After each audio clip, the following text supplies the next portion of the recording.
Assalamualaikum warahmatullahi wabarakatuh. Kembali lagi di channel Om Bri Story. Dengan saya Damar di sini.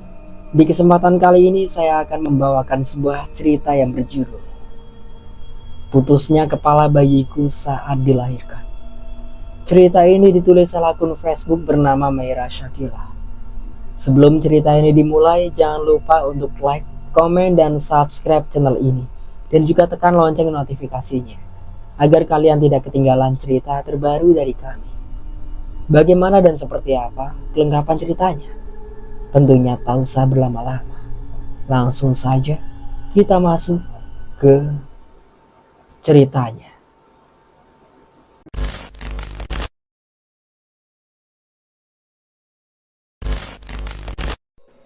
Aduh mas, sakit.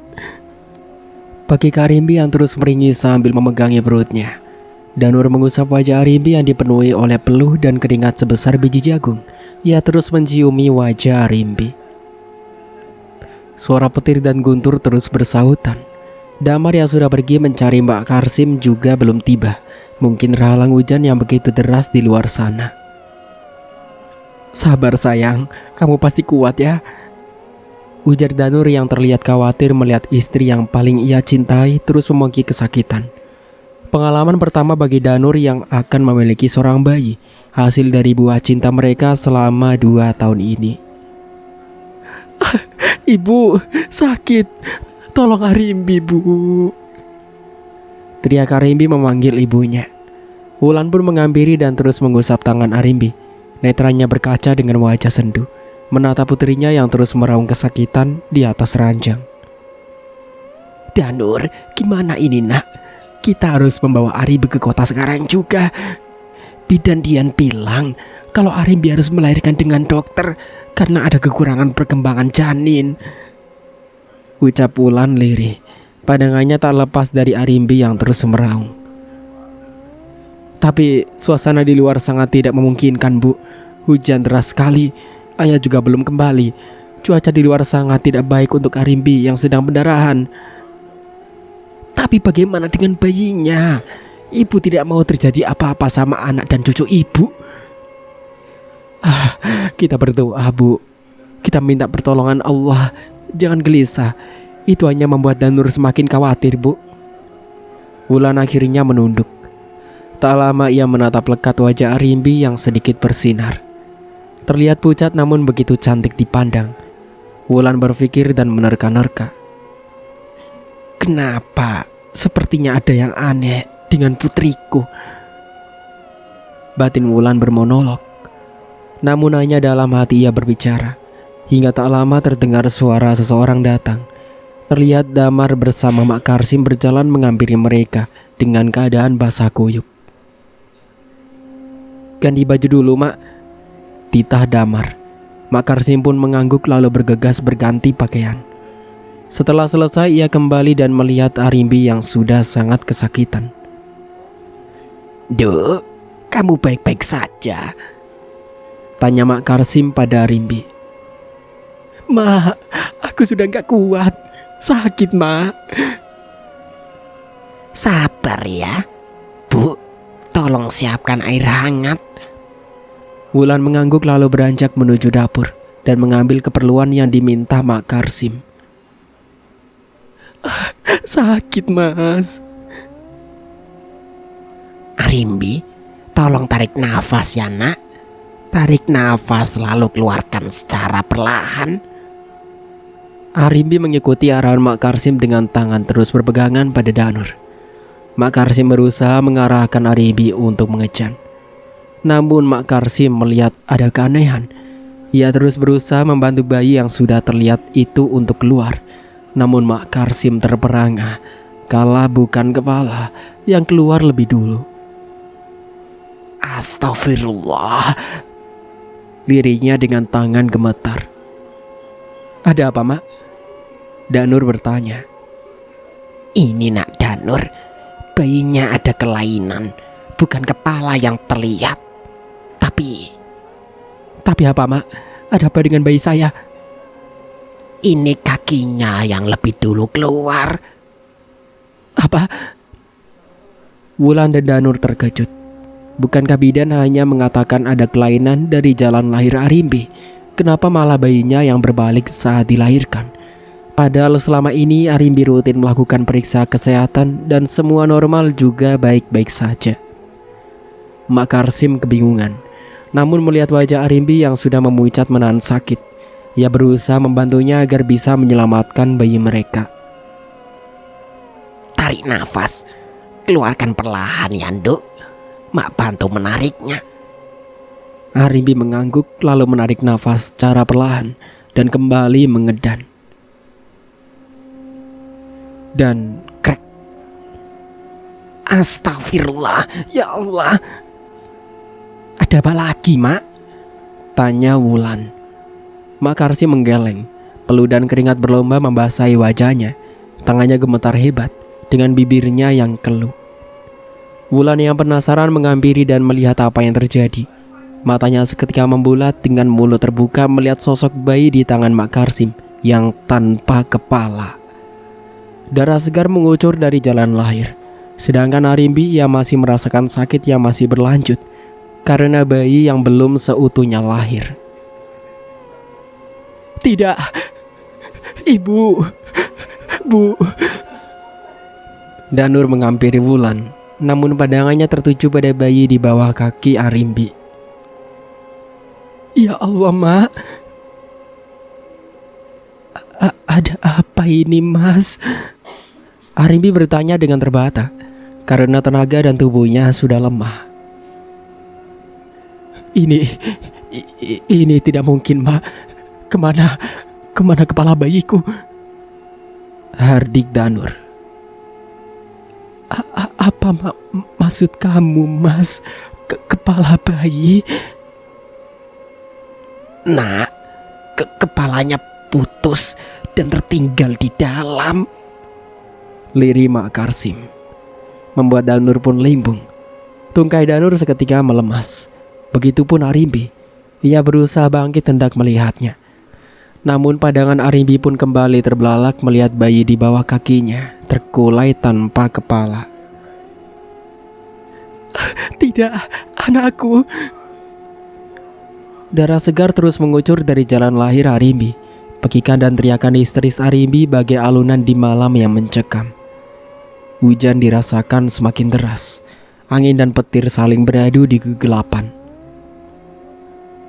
Mak, keluarkan kepala bayinya, Mak. Pinta Arimbi dengan wajah sendu. Mak Karsim pun perlahan mendekat. Arimbi kembali berbaring dengan netra yang sudah penuh dengan air mata. Ia berpegangan pada alas kasur dengan kuat saat tangan Mak Karsim mulai memasuki jalan lahir untuk mengeluarkan kepala putrinya. Dengan sekuat tenaga, Arimbi menahan sakit dan ngilu kala Mak Karsim menarik sesuatu dari dalam sana. Dan kret. Darah dan cairan bening berwarna kehijauan itu memuncrat saat Mak Karsim berhasil menarik kepalanya. Wulan dan Danur menatap dengan pandangan sayu. Danur pun menghampiri Arimbi yang terlihat terkulai tak berdaya setelah Mak Karsim berhasil mengeluarkan kepala dan ari-ari bayinya. Sayang, kamu baik-baik saja? Panggil Danur sambil mengusap wajah Arimbi. Namun Arimbi tak bergerak. Matanya terbuka dengan air mata yang meleleh di pipinya. Sayang. Danur mengguncang bahu Arimbi yang tak lama sekali bergerak. Bahkan matanya sudah tidak lagi menatapnya. Tangannya tak lagi mau menggenggam tangan Danur. Tubuhnya tak bisa bergerak dan tak lagi merespon. Tidak. Sayang, bangun sayang. Kamu tidak boleh seperti ini. Danur menyadari jika Arimbi sudah tidak lagi bernyawa. Arimbi meninggalkannya setelah kesakitan dan kelelahan berjuang melahirkan buah cintanya. Arimbi, pekik Wulan dan Damar. Mereka mengguncang bahu Arimbi, namun Arimbi tak sama sekali bergerak. Mereka histeris melihat bayi dan ibunya sama-sama pergi dalam keadaan mengenaskan. Danur memeluk Arimbi dan terus berusaha membangunkannya. Namun Arimbi sudah tidak lagi bisa merangkul dan membalas pelukannya. Dan lampu tiba-tiba mati. Suara petir begitu keras mengiring derasnya air hujan. Tiba-tiba, bau anyir darah begitu pekat tercium di indera penciuman mereka. Namun bau anyir itu disertai bau bunga melati yang menguar di seluruh sudut ruangan yang gelap. Mereka saling melempar pandangan di arah kegelapan. Danur semakin menggenggam erat tangan Arimbi yang semakin terasa dingin. "Sayang, Mas mohon, bangunlah, jangan tinggalkan aku," lirih Danur di dalam kegelapan. "Ayah, ada apa ini? Kenapa lampunya mati?" ucap Wulan bertanya pada Damar. Tidak tahu, Bu. Tolong carikan senter. Mak, bagaimana ini? Astagfirullah ya, suara itu ada lagi. Suara apa itu, Ayah? Cepatlah, bawa Arimbi pergi dari sini sebelum semuanya terlambat. Tita Mak Karsim. Wulan menyalakan senter, lalu mendekati Mak Karsim. Ia bertanya dengan tatapan tajam. Mak Karsim membenahi bayi dan memasukkannya pada kain jarik. Ia memberikan bayi yang dilumuri darah itu pada Wulan dan dengan cepat meminta mereka pergi. Danur, bawa Arimbi pergi, cepatlah. Tapi Mak, ada apa ini? Suara siapa di luar sana? Danur kebingungan melihat Mak Karsim yang terlihat khawatir. Cepat pergi, kalian dalam bahaya. Wulan menarik Damar dan mengangguk dalam samar pada Danur. Danur membawa Arimbi dan menggendongnya. Mereka melewati jendela yang memang dekat ke halaman depan. Tidak lupa Wulan memberikan kain jarik yang digunakan membungkus bayi itu bersamanya. Danur lebih dulu berlari, namun Wulan dan Damar membantu Mak Karsim yang masih gemetaran dan sulit bergerak. Brak! Pintu kamar terbuka sangat kencang, membuat Mak Karsim dan Wulan terkejut melihat beberapa orang dengan wajah tertutup kain hitam tengah menodong mereka dengan benda tajam dan pistol. Wanita itu sudah dibawa pergi, Bos. Ujar seorang pria berbadan gempal. Wulan dan Damar hendak lari dan segera melewati mereka dengan mendorongnya. Dar! Wulan menghentikan langkah kakinya. Mendengar suara tembakan juga suara tulang patah dari arah dalam. Mak Karsim! Wulan terkejut melihat Mak Karsim yang sudah ambruk di lantai. Tubuhnya dalam keadaan bersimbah darah, juga kepalanya yang patah. Ayo, Bu, kita lari, kasihan Danur dan Arimbi. Tapi ya, Mak Karsim masih di dalam. Mereka menyakitinya. Sudah, Bu, kalau tidak mereka keburu mengejar kita. Wulan pun menunduk. Dengan tangisnya yang tergugu, ia pun berbalik hendak lari. Namun sebelum Wulan berlari, suara tembakan kembali terdengar. Dar! Langkah kaki Wulan terhenti. Wulan pun seolah merasakan sakit di perutnya. Ia melihat perutnya, lalu menyentuh dengan tangannya. Darah mengalir dari perut Wulan. Perlahan tungkainya melemas dan jatuh ke tanah. Ibu! Dar! Bapak! Para pria itu menghampiri mereka dengan tawa terbahak. Siapa kalian? Kenapa kalian ingin menyakiti kami? Bagi Wulan menahan sakit di perutnya. Kalian tak perlu tahu siapa kami. Yang harus kalian tahu, kalian dan Arimbi harus mati. Astagfirullah. Apa salah kami? Kenapa kalian ingin membunuh kami? Bukan urusan kalian. Kami hanya menjalankan tugas. Lebih baik sekarang kalian terima kematian kalian. Wulan berdiri dan menampar pria yang berbicara dengan begitu sombong dan angkuh. Dan buk! Pria itu memukul perut Wulan dengan sebuah kepalan tangan. Habisi mereka dan kubur mayatnya di belakang. Tidak, hentikan. Manusia biadab, kalian semua iblis. Tunggulah, tunggu kami akan datang membalasmu.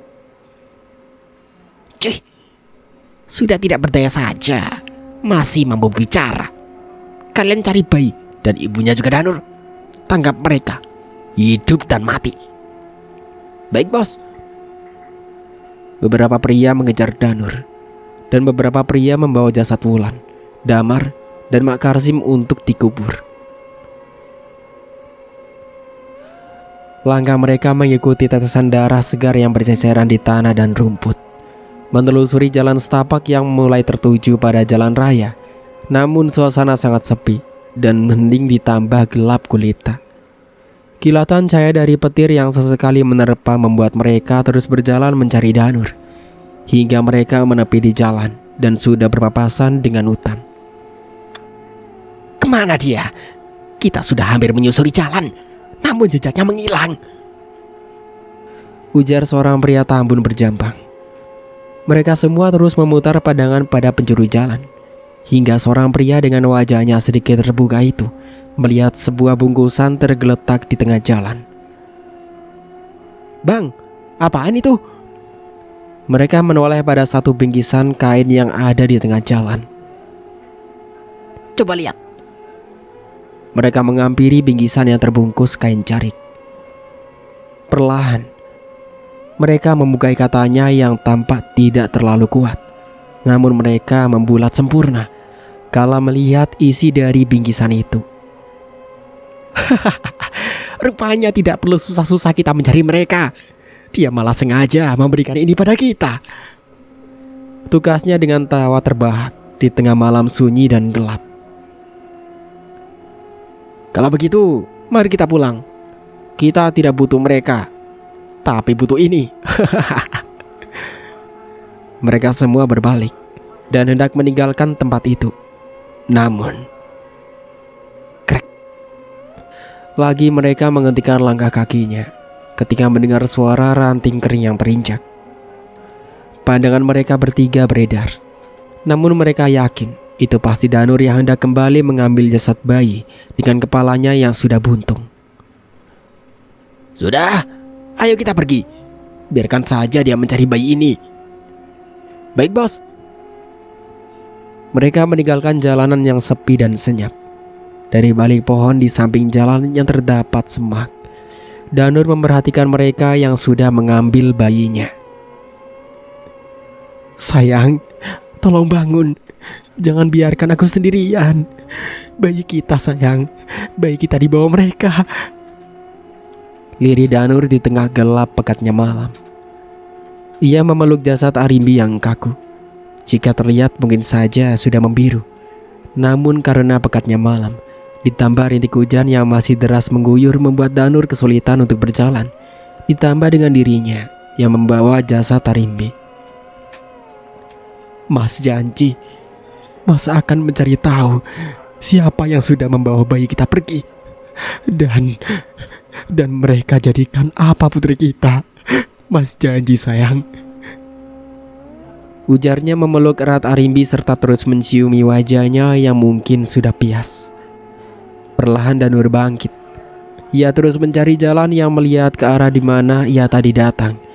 Ia tak melihat Damar dan Wulan menyusul, serta Mak Karsim yang membantu persalinan Arimbi. Tangan kekar Danur yang sudah terasa kebas, juga rasa dingin sudah membuatnya menggigil. Ia bangkit kembali membawa jasad Arimbi dengan langkah gontai dan air mata menyatu bersama tetesan air hujan.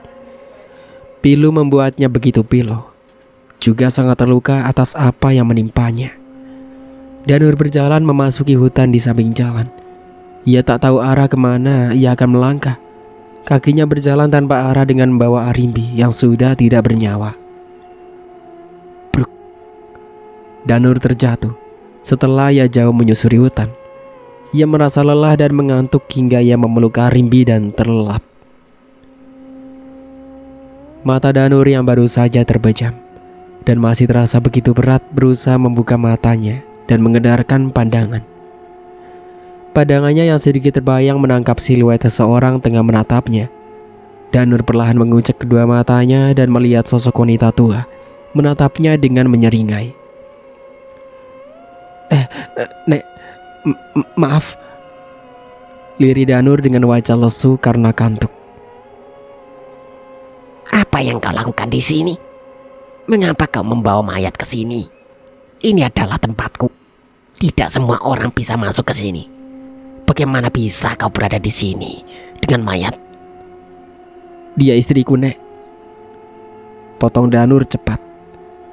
Pertanyaan yang beruntun dari sosok nenek itu membuat Danur sedikit tak suka karena ucapannya yang mengatai Arimbi mayat. Pergi dari sini. Ini bukan tempatmu. Tukasnya dengan wajah masam dan tatapan tajam. Tapi saya sudah tidak bisa kembali, Nek. Saya harus segera menguburkan jasad istri saya. Saya tidak bisa pulang dalam keadaan seperti ini. Darah bayi. Tumbal. Danur terpaku melihat nenek itu sedikit menggerakkan hidungnya. Bahkan ia mengatakan hal yang tak ia mengerti. Darah, bayi, dan tumbal. Apa maksud perkataannya? Fikir Danur. Nenek berambut panjang yang sudah hampir memutih itu tersenyum sinis. Matanya nyalang menatap kain menutupi Arimbi.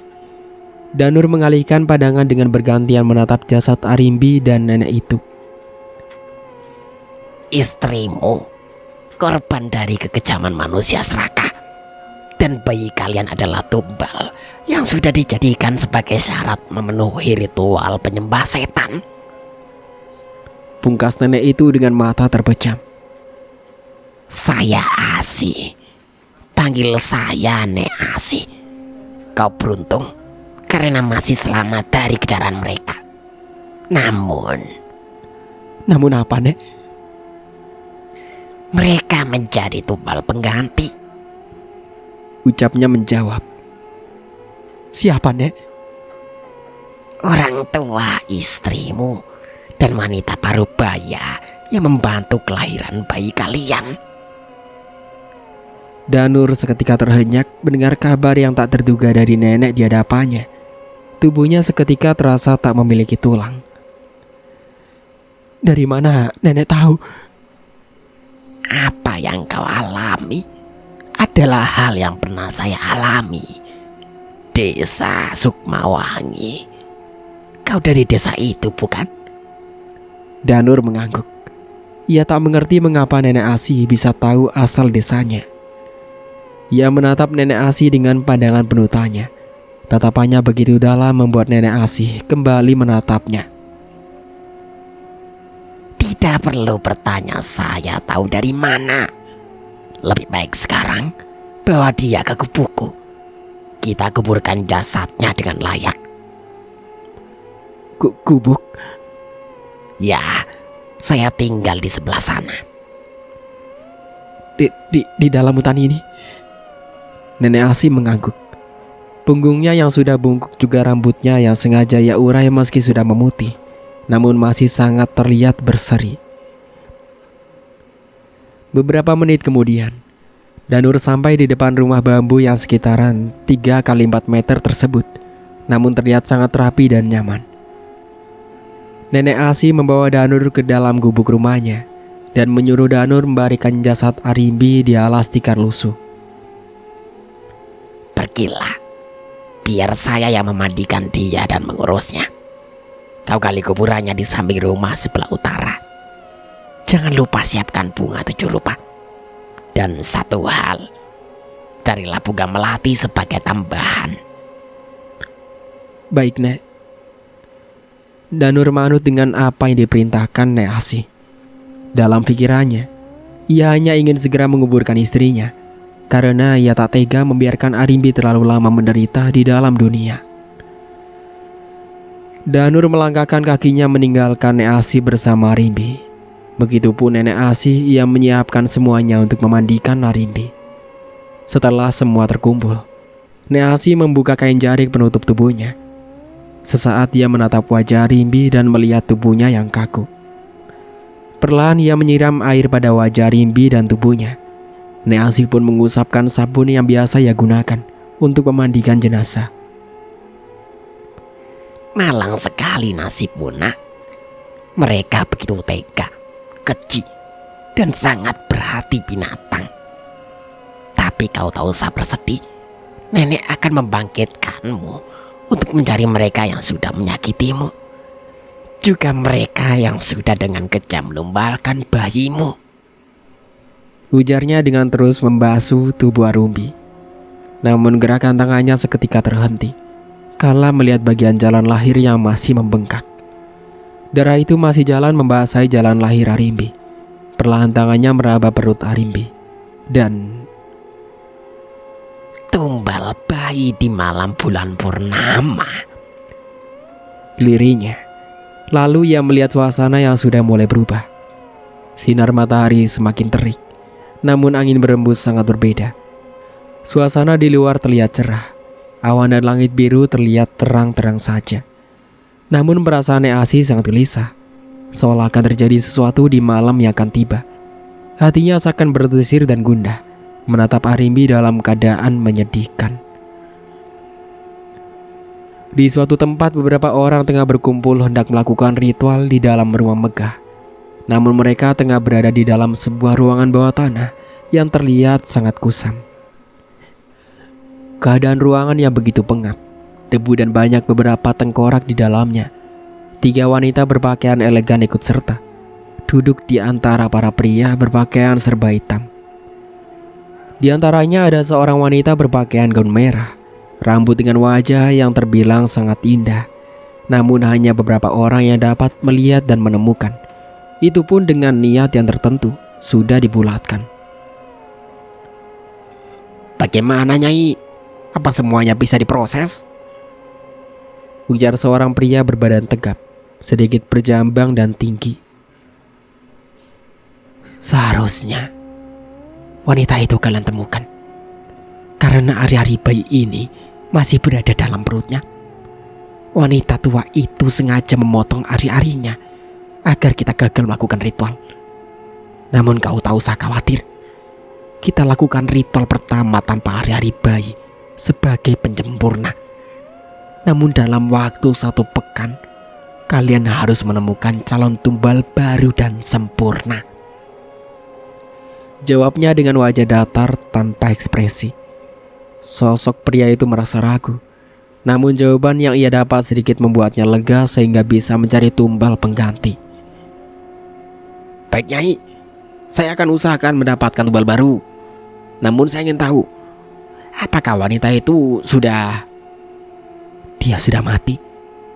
Nyawanya tak dapat tertolong karena kekuatanku mendorongnya. Sehingga saat wanita parubaya itu akan mengeluarkan kepala bayinya, ada bagian yang sudah kubuat nyawanya tak bisa tertahan. Sudahlah, waktu sudah akan segera memulai. Bulan sudah terbuka utuh. Lakukan ritualnya dan bawa anak istrimu menyembahku. Ditanya pada pria di hadapannya. Pria itu manut dan berbalik menatap 3 wanita yang duduk di belakangnya.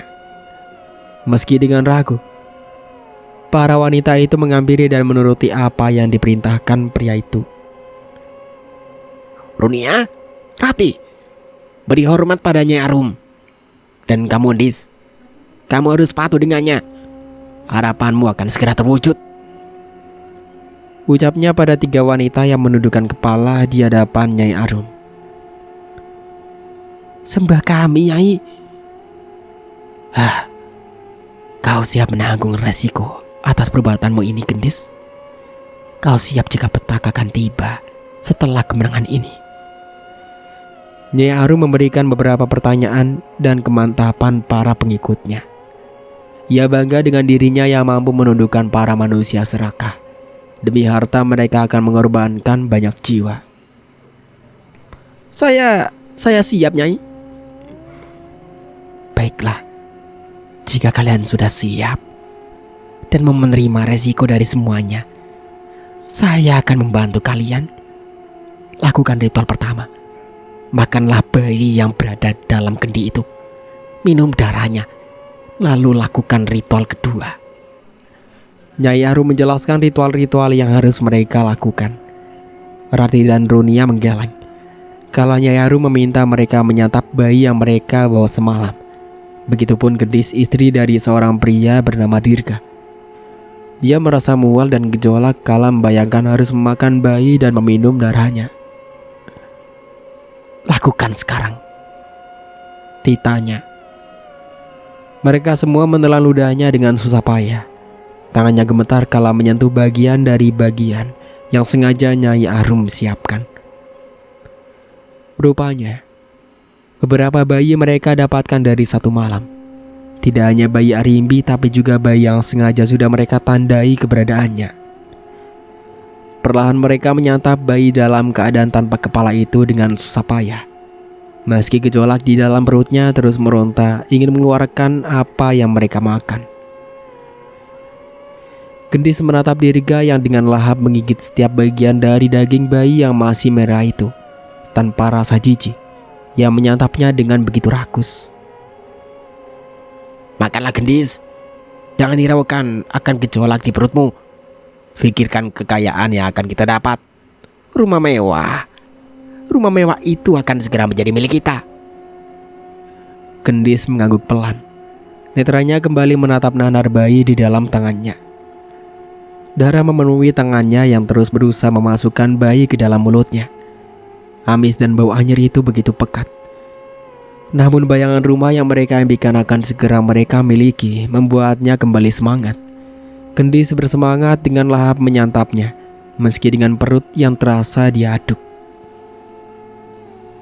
Di dalam hutan, Neasi tengah menatap nanar gundukan tanah merah yang masih basah. Kilatan bayangan dirinya dahulu kembali menari di pelupuk mata. Kejadian demi kejadian itu terlintas dan terus memenuhi isi kepalanya, membuat rasa sakit dan sesak yang ia rasakan kembali basah. Bangkitlah, balaskan rasa sakitmu. Datanglah dan bangkitlah, ucap Neasi sambil menggenggam erat tanah di tangannya. Angin berembus sedikit kencang. Aroma bunga melati tercium di indera penciumannya. Lampu-lampu patromak seolah bergoyang karena bertiup angin. Neasi tersenyum kala mendengar suara pekikan dari hawa angin yang menerpa wajahnya. Senyumnya berkembang di bibirnya yang keriput.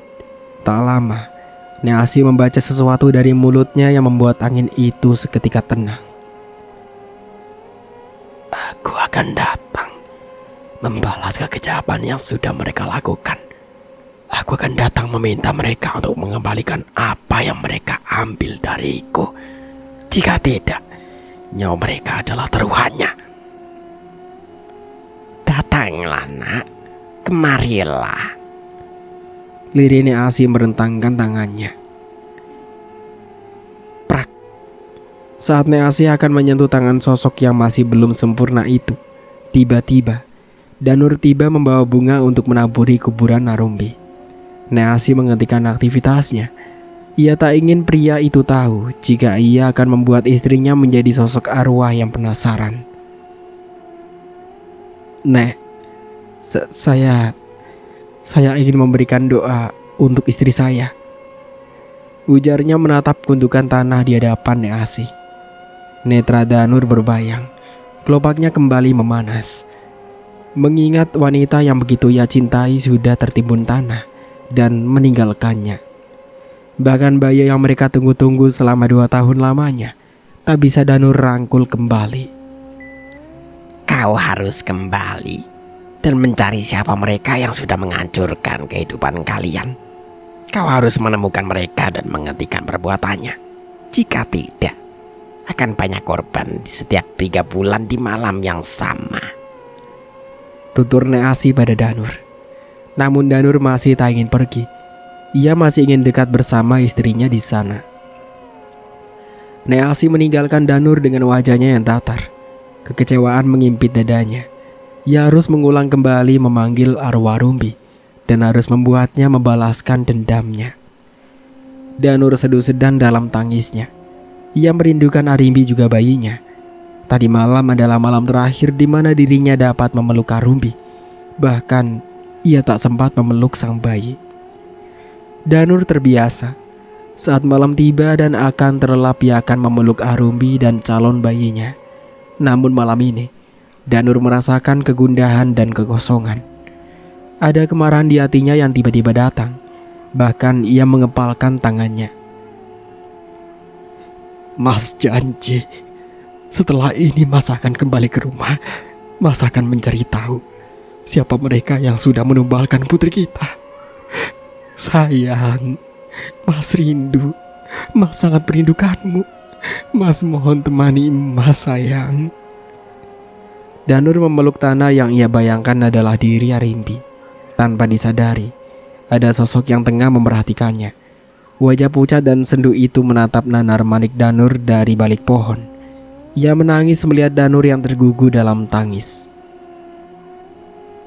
Mas, Arimbi juga rindu. Di sini dingin, Mas. Lirik Arimbi dari balik pohon. Danur yang menangis pun tak terasa merasakan kantuk yang sangat hebat. Ia seolah tak menyadari jika dirinya terlelap di atas gundukan tanah. Angin berembus menerpa tubuh Danur yang memeluk gundukan tanah merah. Sosok wanita dengan pakaian lusuh dan basah serta wajahnya yang memucat menghampiri dan menatapnya. Aku kedinginan, Mas. Lirinya. Ia duduk di samping Danur. Danur merasakan gerakan di sampingnya, sehingga matanya perlahan mengerjap. Ia menatap sosok wanita di hadapannya dan mengenali siapa yang bersender di tubuhnya. Sayang, seru Danur menatap Arimbi yang memeluknya. Danur yang tidak sadar balas memeluk Arimbi. Kamu kedinginan sayang. Sini, Mas peluk ya. Ucap Danur sambil mencium pucuk kepalanya. Namun Danur merasa aneh karena tubuh istrinya begitu dingin. Di dalam terang remang cahaya dapat Danur lihat jika wajahnya begitu pucat. Sayang, kamu sakit. Kita masuk ya. Kita tinggal bersama Nek Asi sekarang. Arimbi hanya diam, tanpa ia mau berkata sepatah kata pun. Ia tak melepas pandangan dari wajah Danur, suami yang selalu ia puja selama ini. Bagi Danur dan Arimbi, pasangan mereka adalah hal paling berharga, bahkan bisa menjadi nyawanya. Begitupun Wulan dan Damar. Mereka adalah pasangan yang bahagia selama hidupnya. Hanya saja seseorang yang iri dan cemburu pada mereka akan kebahagiaan itu membuatnya buta, sehingga melakukan berbagai cara agar membuat hidupnya berubah. Danur bangkit dan memapa Arimbi.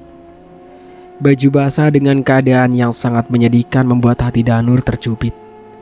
Rasa sakit itu tak bisa ia bohongi. Ia tak bisa melihat Arimbi seperti ini.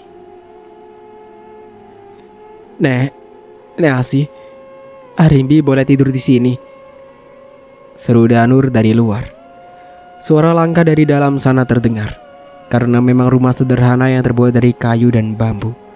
Danur menatap pintu, menunggu si sang empunya keluar dan melihat Arimbi. Nek Asi menyembulkan kepala. Ia menatap Danur dengan tatapan tajam. Wajahnya datar dengan bibirnya yang masih mengunyah sirih. Ada apa? Teriak malam-malam begini. Nek Asi terlihat kesal karena Danur selalu mengganggu ketenangannya. Nek, ini... Danur menghentikan ucapannya kala ia hendak mengatakan jika Arimbi berada di sana dan akan menginap. Tiba-tiba dia menghilang dan tidak ada bersamanya.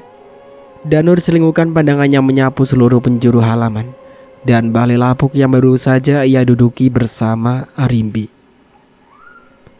Ada apa? Nek, tadi ada Arimbi, Nek. Tadi istri saya ada di sini. Dia berdiri di sini, Nek. Ujarnya dengan gugup dan bibirnya yang gemetar. Di mana? Tidak ada siapa-siapa. Kau ngelindur. Ini sudah malam. Harusnya istirahat. Tapi, Nek, tadi beneran dia ada di sini. Sudahlah. Saya ngantuk. Danur tak menyauti. Ia hanya fokus mencari Arimbi. Sayang, kamu di... Danur kembali menggantung ucapannya. Kala sadar jika Arimbi telah tiada. Ia sangat merindukan Arimbi dan ingin memeluknya saat ini. Danur kembali menangis. Ia memukul tiang yang ada di hadapannya. Kenapa? Kenapa semua terjadi pada kita, sayang? Batin Danur berbicara. Ia sungguh kehilangan cintanya dan begitu pilu mengingat kesakitan yang diderita istrinya tadi malam. Danur kembali dihiasi bayang-bayang Arimbi tadi malam. Pekikan dan teriakan Arimbi juga raungannya terus berputar di kepalanya. Perlahan Danur bangkit. Ia menyeka air matanya dengan kasar. Ia bertekad untuk mencari tahu siapa dalang dari hancur keluarganya. Pagi sudah menyapa. Sinar mentari menyoroti wajah Danur yang tidur di balai lapuk. Nek Asi tak mengganggunya dan bekerja seperti biasa membersihkan rumahnya.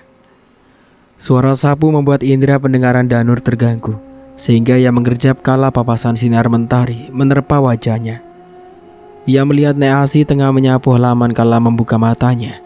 Perlahan ia bangkit dan mencuci muka di belakang rumah. Hatinya lagi merasa pilu kala melihat gundukan tanah. Namun ia tak bisa menangisinya terus-menerus.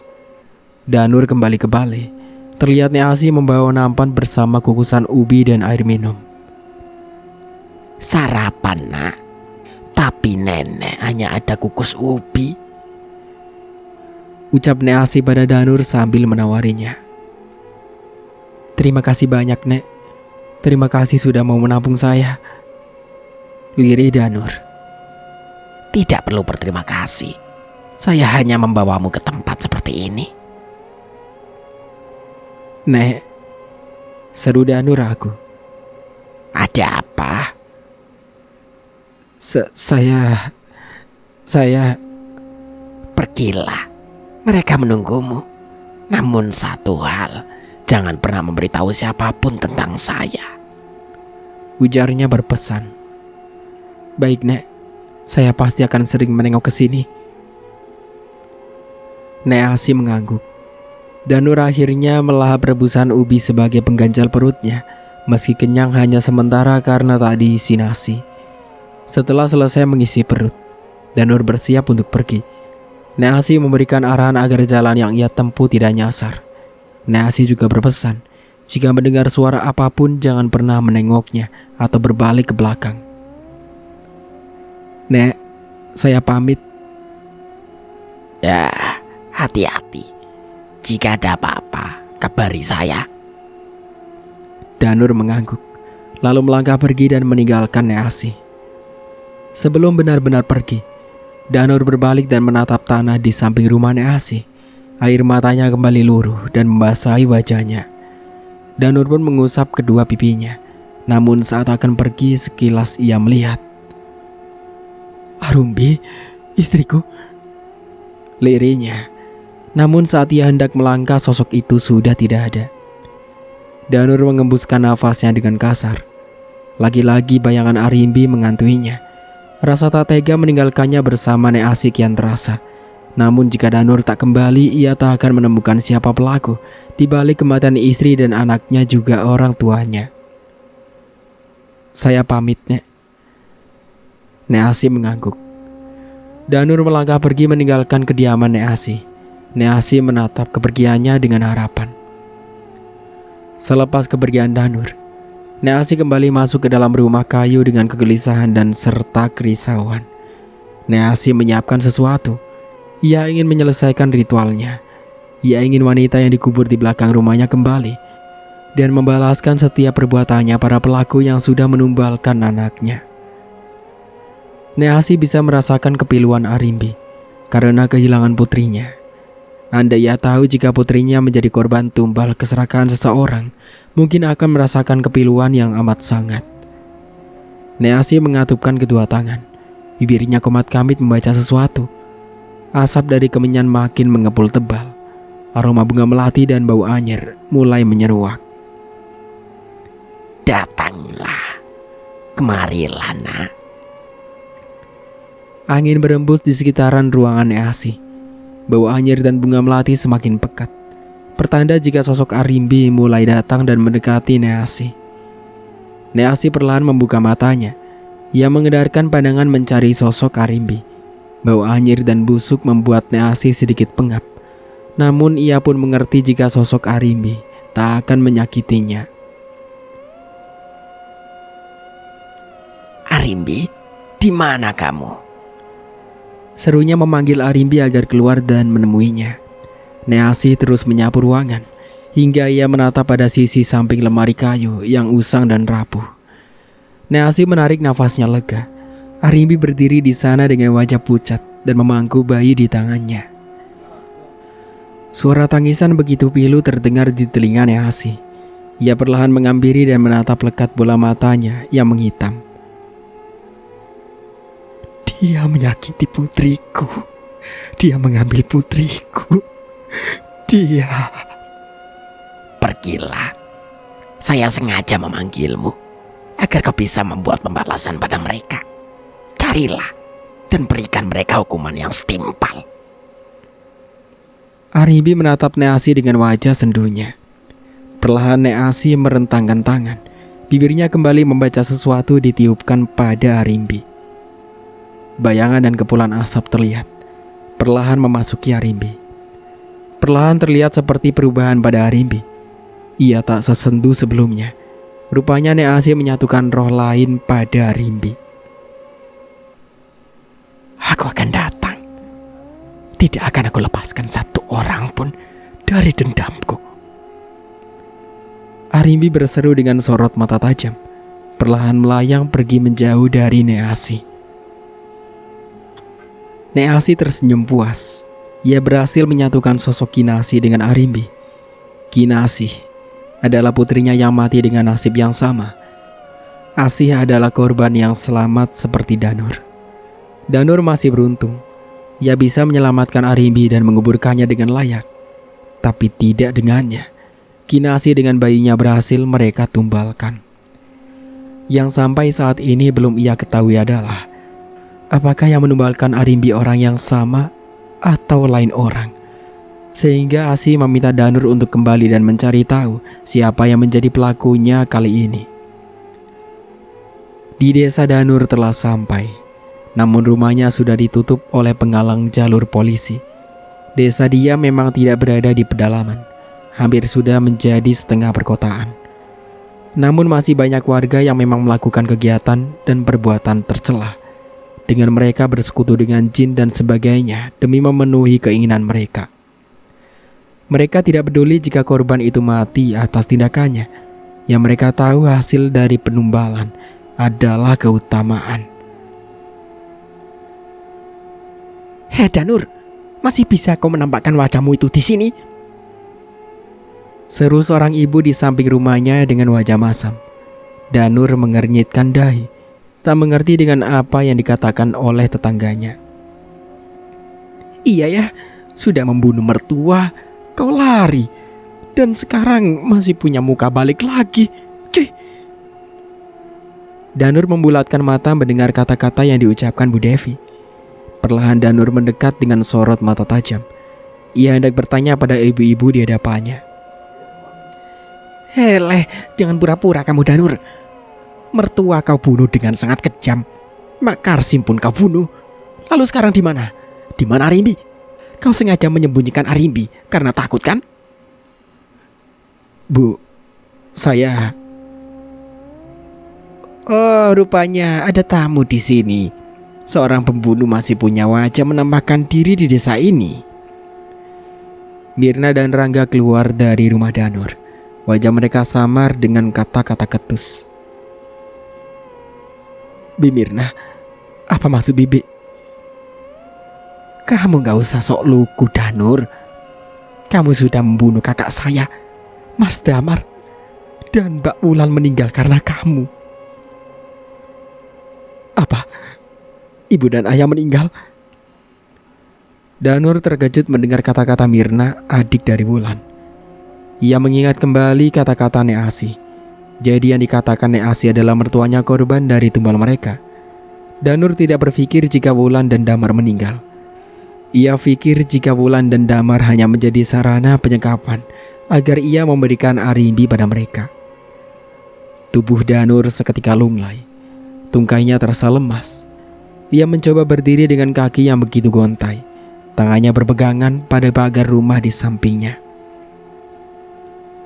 Bi, saya tidak membunuh ibu dan ayah. Malam itu kami semua diserang beberapa pria. Bahkan mereka mengambil anakku, Bi. Diri Danur dengan bibirnya yang gemetar. Ia menjelaskan bagaimana kejadian malam di mana Arimbi akan segera melahirkan. Di malam itu hujan lebat dan guntur bersautan. Memang seolah-olah tengah dilanda duka dan kesedihan. Apa maksud kamu, Danur? Arimbi melahirkan dan bayi kau? Iya, Bi. Bayi kami meninggal saat Arimbi melahirkannya. Bahkan... Kenapa? Danur ragu untuk mengatakan hal yang sebenarnya. Namun ia tak ingin mereka semua menyalahkan dirinya atas kematian orang tua Arimbi. Kepala bayi kami putus saat Mak Karsim mencoba menariknya. Dan kepalanya tertinggal di dalam. Sehingga Arimbi pun ikut serta bersama anak kami karena benaran hebat. Saya tidak tahu mengapa Arimbi bisa melahirkan seperti itu. Karena bidan hanya mengatakan Arimbi harus bersalin di kota karena pinggulnya yang kecil. Dan hanya ada sedikit kelainan dari bayi kami. Tapi malam itu... Danur menjeda kata-katanya. Ia tak kuasa mengingat bagaimana kesakitan Arimbi saat itu. Tunggu, apa katamu, Danur? Arimbi melahirkan dengan kepala bayinya yang putus. Danur mengangguk. Berarti nasib kalian sama dengan nasibnya si Ipa dari desa Duku. Dia juga meninggal setelah melahirkan bayi pertamanya. Dan 2 orang meninggal dengan sangat tragis. Danur kembali bangkit dan menatap nanar Bu Devi.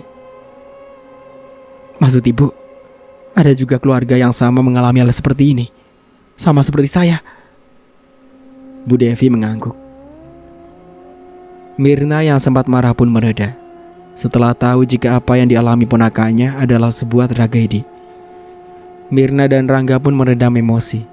Ia berusaha percaya melihat Danur yang memang sangat terluka dan terlihat pilu. Ya sudah, Bu. Biarkan dia masuk. Mungkin dia tahu di mana Mbak Wulan dan Mas Damar. Kita juga harus menyelidiki apakah dia jujur atau dia berdusta. Mirna mengangguk. Sepertinya apa kata Rangga ada benarnya. Danur, masuklah. Ini rumahmu. Tita Mirna dan Rangga pada Danur. Danur menatap keduanya, lalu memeluk Rangga dan menangis sedu-sedan. Rangga bisa merasakan tubuh Danur yang benar-benar bergetar hebat. Sepertinya memang Danur bukan pelaku atas apa yang menimpa keluarganya. Bu, kami masuk dulu. Pamit Mirna pada ibu-ibu di hadapannya. Rangga membawa Danur masuk dan memintanya melihat keadaan rumahnya yang sudah berubah. Karena kejadian malam itu, Mirna meminta warga membenahi rumah Danur karena darah berceceran di lantai dan menggenang. Danur pun memasuki kamarnya. Ia membaringkan tubuhnya di atas kasur. Bayangan di mana ia memeluk Arimbi malam itu kembali melintas. Hatinya kembali berdesir membuat air matanya kembali meleleh. Danur pun bangkit. Ia hendak mencari baju karena sejak 2 hari ia tak salin. Ia pun mengambil pakaian dan menyimpan bajunya di atas kasur. Ia menyimpan baju kotornya di keranjang.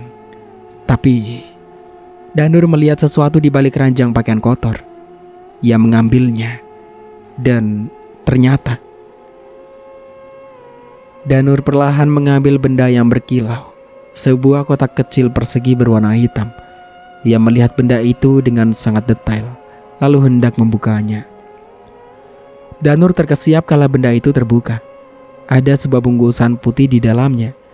Ia perlahan duduk di sisi ranjang, lalu perlahan membuka kain putih itu. Tangannya begitu terasa lemas. Rasa takutnya kian membesar. Ia berpikiran hal lain kala melihat bungkusan yang berada di samping lemari.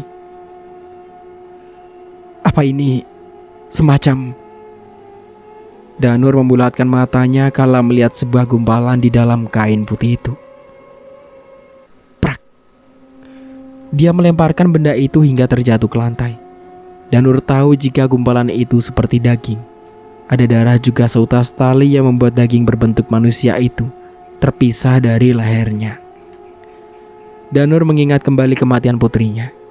Jadi benar, jika bayi dalam kandungan Arimbi sudah dari jauh-jauh diincar mereka.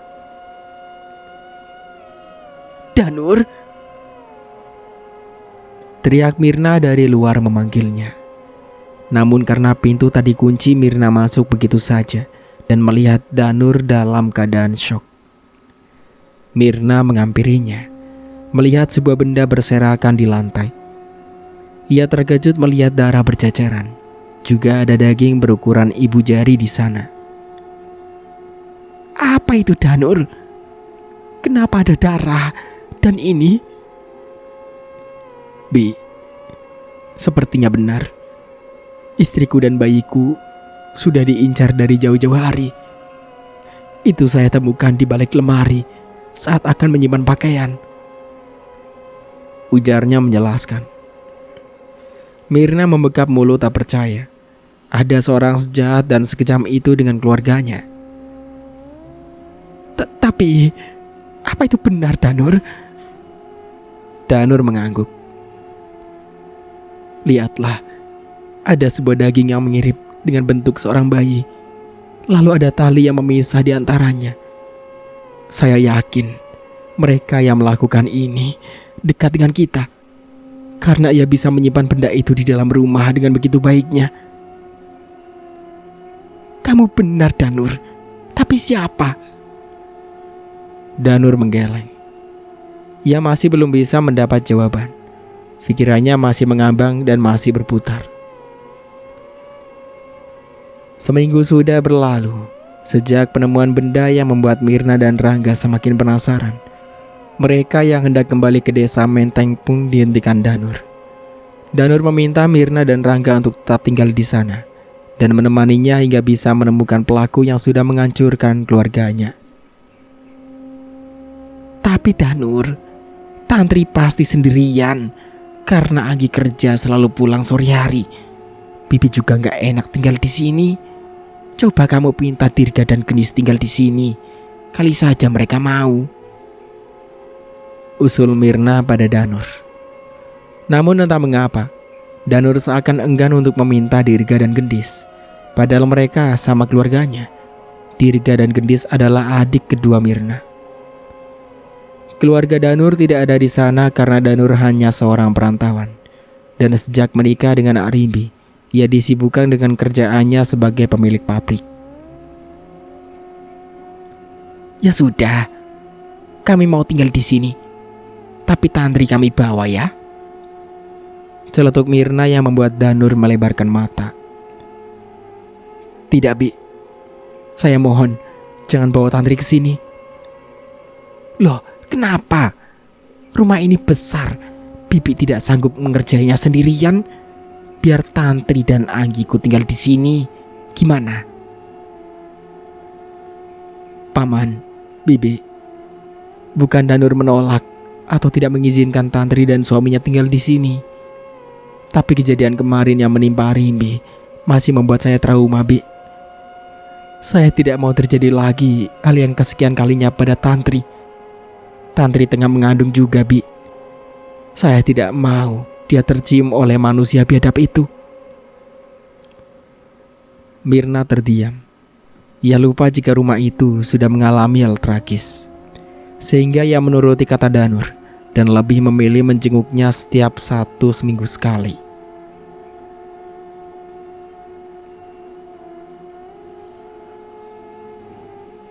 Untuk sementara aku cukupkan dulu ceritanya sampai di sini. Sampai jumpa kembali di part berikutnya. Saya Damar pamit undur diri. Kurang lebihnya mohon maaf. Wassalamualaikum warahmatullahi wabarakatuh.